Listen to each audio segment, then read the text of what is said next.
good morning, and welcome to another edition of the Mark Moses Show podcast as we are broadcasting from the Anidjar and Levine Accident Attorney Studios. Yes, take back control of your life. Call them today, 1-800-747-FREE.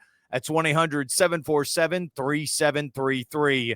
Yes, Anidjar and Levine, Accident Attorneys, and you get more details on them on my website at markmosesshow.com.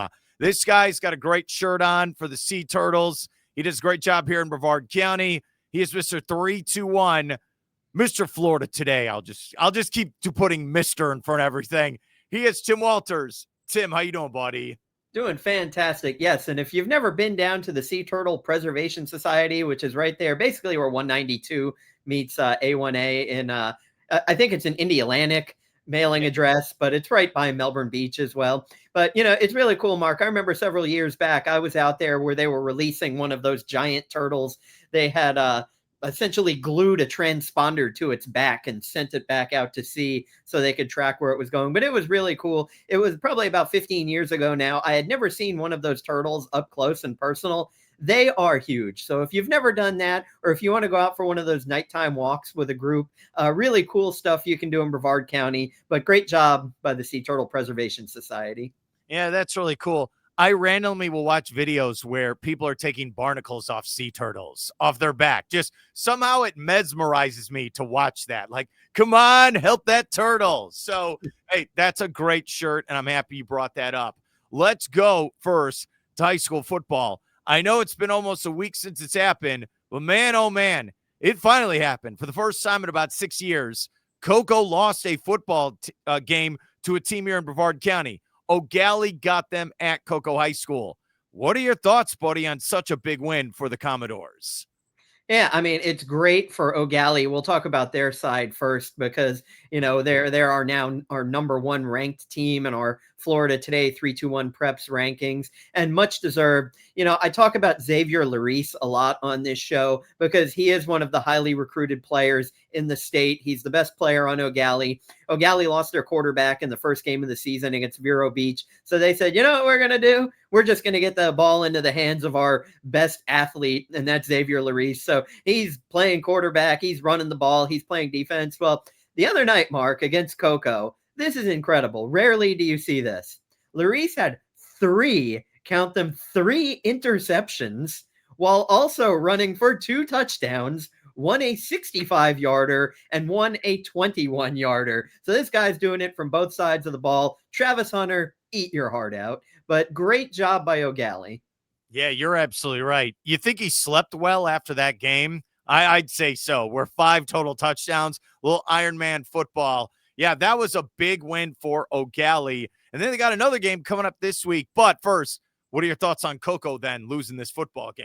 Yeah, I mean, and we've talked about this a little bit. Number one, Cocoa always schedules the hardest schedule they can. So aside from in-county opponents, they are playing some massively powerful opponents. So, you look at they lost to Daytona Beach Seabreeze earlier this year. Yeah, or I'm sorry, Mainland. But, they play some really tough competition. They're playing a Miami team this upcoming week. Or next week it might be. I think they're on a bye week. So. All right, here's all I'll do. Let's bring this up, all right? Here are the games I have. I'm sorry I put you on the spot like that without putting this on here. All right.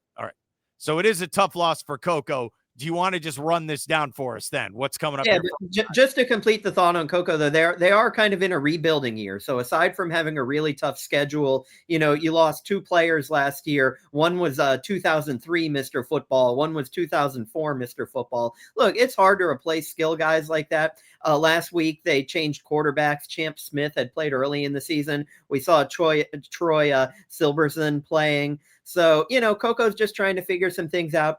It's okay, people. A team can have a down year, but I don't expect for it to last long in Cocoa. Those players are going to get better and better. Ryan Schneider's going to coach them up, and if it's not this year, they will be back in contention next year. So that is my spiel on Cocoa. No, that's fine. Look, the season's not over. It's, September 25th. We're not even in October yet. There's still time to turn this thing around and get ready for the playoffs. All right.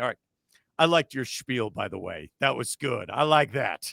All right, no, that's the wrong one. No, that's the wrong. All right, here we go. I'm still trying to get the kinks out for this thing. What are some of the games coming up this Friday night then, buddy? Yeah, geez, let's yell at your producer. Oh, wait, no, that's you. All right. So, yeah, there are some really good games coming up. There's interest in the Palm Bay at Satellite game because the longtime Hall of Fame Palm Bay coach, Dan Burke, now coaches Satellite, who was undefeated 6-0 in the SSAA. So they're playing Palm Bay. Palm Bay's having a bit of a down year. Kevin May's rebuilding that program down there. There's a good chance Satellite can win that game and move to 7-0, the only undefeated team in the county. Titusville at Eau Gallie might be the best matchup this week. Titusville's in the top 5 in our rankings. Eau Gallie's number 1 in our rankings. That Titusville program the last few years has been really good. They've got a new head coach in Matt Diesel, who is at Cocoa. And there's another thing about Cocoa. They lost coordinators who became head coaches. So not only are they losing players, they're losing coaches. And one of them is now at Titusville. So, that's a big matchup. That one will be fun. Astronaut at Bayside. I think Astronaut's probably a little bit better than Bayside at this point. They've got that program going in the right direction. Even though Astronaut got roughed up a little bit by Holy Trinity last year or last week, that's a team on the rise, Holy Trinity, but they are off this week. Space Coast at Cocoa Beach. This one will be interesting too. Cocoa Beach is much improved. Space Coast, of course, won an SSAA state title last year. They've only got one win this year. Space Coast has looked really good. So that one will be fun over there in Cocoa Beach. Heritage at South Fork. South Fork is one of those teams that generally isn't, necessarily a powerful program. I think Heritage will take it to them a little bit. So I'd pick Heritage in that one. This one's going to be another really good game. Osceola Kissimmee at Melbourne. So Osceola is always a state power. Melbourne is looking as good as they've looked in many years. I really like how that team is playing. So that one, if you're down in the Melbourne area, get yourself a ticket and go down and see some good football there. MCC is hosting Legacy Charter. MCC's been pretty good this year. I'll be honest, I don't really know anything about Legacy Charter, but it's a nice stadium down there. So if you're in the South Melbourne area off Babcock Street, go check out MCC. Merritt Island's going up to Jacksonville to play Ed White. Ed White is undefeated. They're actually having one of their best seasons in years. We actually will, because I'm also the sports editor in Jacksonville, we will have a photographer at that game. So we'll be able to multi-purpose it for Florida Today and for the Florida Times-Union. So at Merritt Island at Ed White, that'll be a really good game. Merritt Island's having a great year. I know you see the 3-2 record, but they lost in double overtime to Cocoa, and they also had a loss to another state power. So Merritt Island playing really good. They're number 3 in our power rankings. In 8-man football, you have Merritt Island Christian playing at Calvary Chapel. They're Calvary Christian. They're actually our they're our 2 8-man football teams. So, that ought to be a pretty good matchup there for Brevard County. And then Deltona at Rockledge. Rockledge finally got its first victory. So we're going to keep an eye on that one as well. You're going to be a busy man. And by the way, thank you for running that down for us. I know that it's not easy where you're just rattling off. Here's this. I mean, look, you are a machine and a robot when it comes to knowing these stats, buddy. So I give you credit. You know it. So what coverage can we check out with you guys coming up Friday night for high school football? Yeah, make sure to check out our live updating scoreboard at floridatoday.com. We have people from around the county sending us in scores from every game as they happen. So we will be doing that at floridatoday.com at 321 Preps. If you want to check us out on social media, Craig Bailey will be out shooting a game this weekend. I believe he's doing the Osceola at Melbourne game. As I mentioned, one of our Jacksonville photographers will be doing Merritt Island at Ed White. Chastity Banks will be out and about. So a lot of really good things to keep an eye on this week at floridatoday.com. That's really cool. I'm looking at the calendar here. All right, today's the 25th, so 26th tomorrow night, Friday night football. October starts next Wednesday. Man, we're just flying by. We joke about this every year. It's the kickoff classic. We blink. All of a sudden it's October. We'll blink again, and then it's Thanksgiving. Does that happen every year, buddy? Yeah, it certainly does. I mean, we're talking about SSAA teams playing their 7th game this week and FHSAA teams playing their 6th game. So, yeah, it definitely scoots by. We're already going into week 5 of college football. You're going into week 4 of the NFL. Mark, make it slow down. I love this 4-month span, but it goes by way too fast. Xavier, who you talked about earlier, there at Eau Gallie High School, is he the front runner for Player of the Year so far in Brevard County? Oh, absolutely. Yeah. I mean, hey, wouldn't it be cool to have a 3rd straight Mr. Football, Florida Dairy Farmers Mr. Football from Brevard County? It could certainly happen. This kid's awesome. So we'll keep an eye on that. Again, what did you say? I'm sorry. How many touchdowns did he score Friday night against Coco? Well, he scored just the 2 rushing touchdowns, but he also on defense had 3 interceptions. They weren't returned for touchdowns, but he had 3 interceptions on defense and he scored 2 rushing touchdowns. I can only do that in Tecmo Bowl on Nintendo. This guy's doing it on the football field. But look, it's not just him. Everyone in Eau Gallie is really stepping up, and that was a big win for the Commodores. And I'm with you. So what is it? Titusville, Eau Gallie? That's my pick for game of the night. Is that your pick for game of the night? Yeah, like I said, I think it's either going to be that or Osceola at Melbourne because you're talking about a really good team coming into Brevard County trying to assert their dominance in an important district game for them as well. But yeah, I think Eau Gallie, Titusville, that'll be really the one to watch. Sure. Oh, and I talked with Jeff Panucci yesterday. I'm going to post that here soon. At Melbourne High School.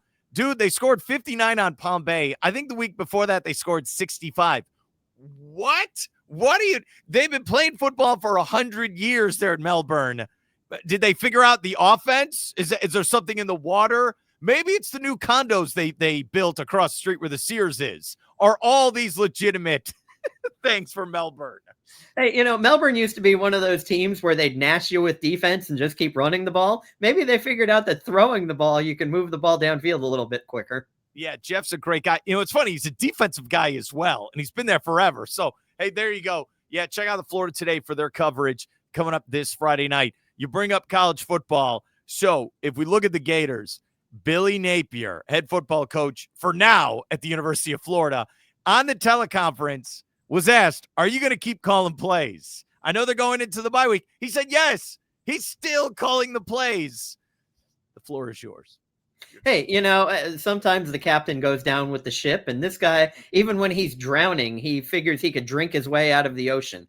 I don't know what he's doing there. That Miami game was as dismal a called game as you're going to see. But look, I think if they don't fire him on a bye week heading into a home game against Texas, and they don't want to pay out that buyout, he's here till the end of the year, and then they're going to can him. 6 of their next 8 opponents are ranked. If you look at that murderer's row that they have coming up, they could theoretically finish this season with the one win that they have. I mean, they could even lose at Kentucky. They could lose with Mississippi State coming into the swamp. And those are their 2 unranked teams that they're playing. So, you know what? This is kind of a lost season. And then you start turning your attention to who will they hire? Heck, maybe it's Jeff Brom up there in Louisville. There's some other candidates out there that you can start looking at. But I think that Florida is resigned to the fact heading into this Texas game that Billy's their guy. He's stubborn. He wants to keep calling the plays. So if he feels running the ball up the middle 87 times is what you've got to do, well, then they're going to lose again. It's like watching Will Muschamp, except Will Muschamp, they're very similar, actually. 2 guys with great defenses, recruited great players, but on offense, no idea what to do. But Muschamp, we knew he was a defensive guy going in. Napier came from Louisiana, is supposed to be this innovative guy, and you just see these dismal performances and him just, nope, I'm going to call the plays. Nope, Billy, stop. But he's not going to. Narcissists got to keep being narcissists, and that's what he's doing. Would the better scenario have been for him? You say, hey, Lagway is injured. We can't play him to start the year. We got to go with the backup. Maybe DJ can play in the second half. Wouldn't that be smarter for him now in hindsight when you look at Napier? Yeah, in fact, my columnist up in Jacksonville, Ryan O'Halloran, asked him a couple of weeks ago at a press conference, hey, Tramell Jones looked pretty good against Long Island, as DJ Lagway did. They both look good. Tramell actually threw for more yards and touchdowns than DJ did. So why don't we try him? And he essentially said, look, this guy is a true rookie. He looked good against Long Island. We don't know what he would do against some of these teams, but Lagway doesn't look right. He just doesn't look right. He's not throwing off his back foot the way he should. That calf or Achilles or whatever is still bothering him. His shoulder doesn't look right. He's missing routine passes.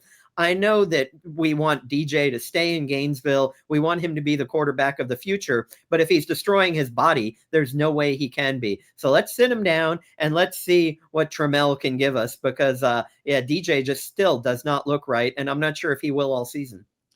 All right. So when they went on that run in the third quarter, they're down 13-0. And then they ran it like 12 straight times. And they scored the touchdown. Everyone's thinking, okay, now we got a football game. Then Miami gets the ball. First pass intercepted by the Gators. Everyone is thinking, Okay, here we go. And then nothing. I think that was it. I think that was the no Moss moment for me. And that they wouldn't even let Lagway throw the ball. I just, dude, this is what I'm going to tell you. Tickets are affordable now to go to the Texas game. So if you're interested in going, I'm not kidding around. You can go on any secondary market. Tim, they are now in your price range, my friend, if you want to go to Gainesville that weekend. Well, hey, you know what? You can go see Arch Manning, who himself hasn't looked as superstarish as he's last week standing and celebrating over a Sam Houston player. Good job there, Arch. But you know what? The Florida defense, certainly, they could pick this guy off a few times and they could keep us in this game. If Billy can figure out some form of offense, if DJ can complete some passes, who knows? Ethan Baugh, he's a beast. But, running the ball up the middle a lot, they figure that out. They figure that out in college football. Were you impressed by Miami then? Not particularly. I was impressed by their defense, too. I think Ruben Bain may be the best defensive player in the nation. Yeah. He's going to be a very high pick next year. Not only does he have a cool name, he backs it up by being an absolute monster. But look, Carson Beck didn't look great. They had two running backs that did very well. Heck, they should have had that long touchdown that they blew the whistle dead. Even the referee admitted, you know what? Probably shouldn't have done that, but hey, because if not, it's not 14-0 or 14-0 at that point, or 13-0. It would have been 20-0 at that point. But I was impressed with their two running backs. I was not impressed with Carson Beck. I thought that Florida, the defense kept them in that game. But if Miami wants to truly be a real contender for the title, then they've got to step it up a little bit more with their passing game too. All right, Florida State, they play Friday night. That's tomorrow night at Virginia. Then they host Miami. Miami has the bye week. There's no wrong answers here. What's your gut telling you? Who's going to win that football game? Miami. I'm sorry. I screwed you up there. You were going to give this great answer, and I completely botched it. I threw the interception. All right, I'll do it again, even though we're talking live. Who's going to win, Florida State or Miami? I think Florida State's going to win. I really do. I obviously their competition has been very low this year, but I thought that they looked well against Alabama to start that game. They've lost their last couple of games, I think 143-13. Yes, that's inferior competition, but at the same time, they've got a plethora of people that they can throw at you. They've got a great running back stable. Last week, 5 guys rushed for touchdowns for Florida State. Now, again, inferior competition, but when you have that type of depth on your bench, Castellanos is playing great at quarterback, and that defense looks really good. I think that they're going to give Carson Beck some real problems, and we'll see if Ruben Baines and them Hurricane boys can slow down what looks like a really good Florida State offense. I just think that at Tallahassee, the Hurricanes haven't played on the road yet. It's going to be maybe a 1 to 3 point spread. I haven't looked it up yet, but I just think that Florida State is going to continue, rebounding from that horrible season, and they're going to upset the slightly higher ranked Miami. When's the last time? And I know, look, it's like about 8 or 9 days from now. When's the last time that game mattered? Like really mattered for both teams? When Thomas Jefferson was the president? Like what he's like? Actually, honestly, I think it's when George W. Bush was the president. So you're talking about 2 terms with Obama, 2 terms with Trump, and a term with Biden. It has been a long time since that game mattered. In fact, tomorrow at Jacksonville.com, we have a great story going live where our columnist Ryan O'Halloran looks at the games that mattered. And I want to say they might have stopped mattering somewhere around 2004, but it's been a while. So, maybe in 2017, you look at that game because it was the one year Miami was good. But it has been quite some time. But he does a nice breakdown with the wide rights, all those great games in the 80s and early 90s. And then all of a sudden it just dried up. But this one's going to be a big one. I'm glad. But Florida State's got to get through Virginia. At the beginning of the season, that game was looked at as a cupcake game, a Friday night up there in Virginia. Well, they're 3-1, and they're coming off an absolute stampeding of Stanford, which it's still weird that that's an ACC team. But Virginia's looking pretty good. So if Florida State's looking ahead to Miami, they could get punched in the teeth tomorrow night. What a world we live in. I've never seen Florida State Miami where the game where both teams are ranked in the top 10 and it matters for actual like something. Just say Florida State. I don't even know. I honestly, were both teams were contenders at the same time at the end of the year. Exactly. Tebow, maybe no, because when Tebow played, that was kind of the end of Bobby Bowden, and they weren't doing good at the end there. And then Jimbo Fisher took over. Yeah, and everybody remembers that game where Tebow was dominating Florida State and his face had been rubbed into the red paint of the end zone, and it looked like Tebow was bleeding, but in fact it was just the paint of the end zone, and he was just, yeah, that was up in Tallahassee. So it's been quite a while for that as well. You're right. Okay, the last time Miami, Florida State, like beginning of the year, it mattered. Early 2000s, like you're saying, George Bush. Yeah, that has to, you're right. It has to be when they missed the field goal for the 900th time against Miami. That's what I think. Maybe that's the answer. Look at your face. As a Gator fan, you love it. You love these conversations. Okay. You're like, yeah, if there's any way you can make fun of Georgia, that will help as well, Mark. All right. Let's end with the NFL. The Jaguars are 2-1. That was a nice win. Okay. Wasn't pretty, but you won 17-10. The Texans are 0-3. How big of a win was that for the Jacksonville Jaguars? Well, considering they've been dismal in recent years against Houston, that was a big win. It's good to get your first division win. Who would have thought they'd be looking up at an undefeated Colts team? And they played the Colts twice in 4 weeks in December. So that schedule should get smacked in the back of the head for doing that. So we're not going to learn much about that there. But look, the Jaguars, their defense is, I think this is a real deal defense. Just adding Jordan Lewis has totally turned this team around. I think we're going to continue to see a little bit more of Travis Hunter on the defensive side of the ball.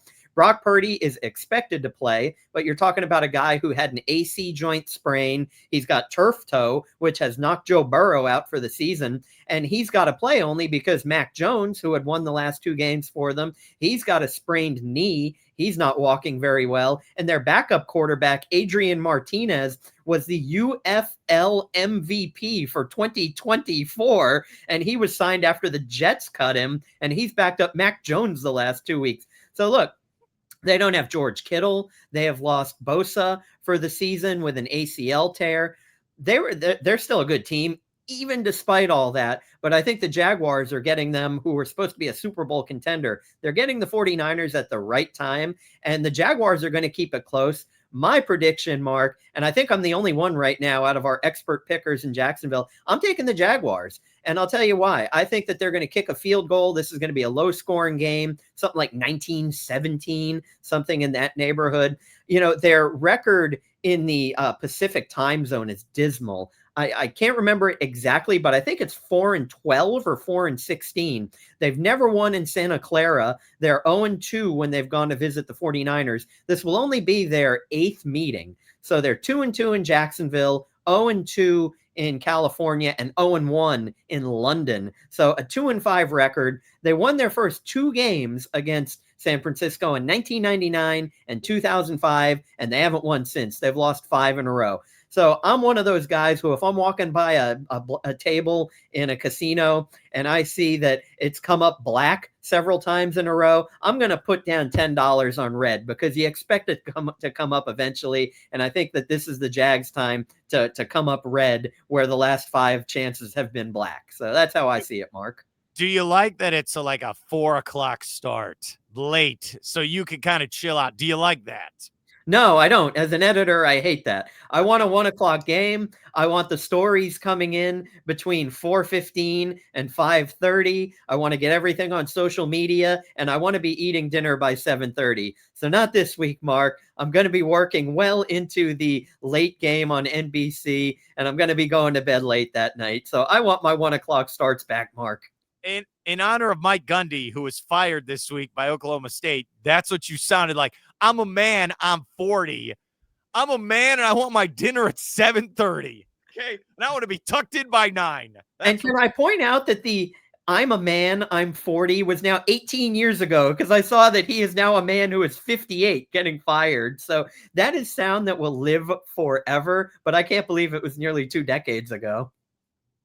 Is that up there as one of the greats of all time? I'm a man, I'm 40. Oh yeah, absolutely. Dabo's been throwing around his age a lot lately too. He's like, yeah, they can fire me. Go ahead and fire me. They hate winning. They're tired of winning. We won the ACC out of 6 out of the 8 years. Hey, I'm 55. I'm not going down to go fishing. I got a lot of life left. You got to go listen to that press conference he gave a week or two ago. It was pure genius. And Syracuse just scored again. While he was doing that, Syracuse just scored again on them. I think the greatest for me personally, and we'll end with this.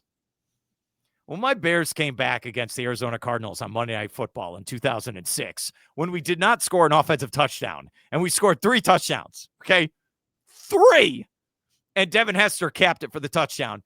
And afterwards, that's what Dennis Green, who's now, rest in peace, when he went on the rant and he said, we knew who the Bears were, and we let them off the hook. If you want to crown them, crown their asses. I was so hyped. I remember I left a sports bar. This was the time in reality when not all games were on television or your phone. So sometimes to watch your team play, you had to go to a sports bar. Like that's what happened. So I swear, I left. I was in Iowa. I left that when he said that. I called my dad up on the phone. I said, we're going to the Super Bowl. It's the only time I knew. I know you as a Jets fan, you have no idea what I'm talking about. Sorry for the burn. I said, we're going to the Super Bowl. You knew the stars were aligned with you broke someone's brain like that in a game.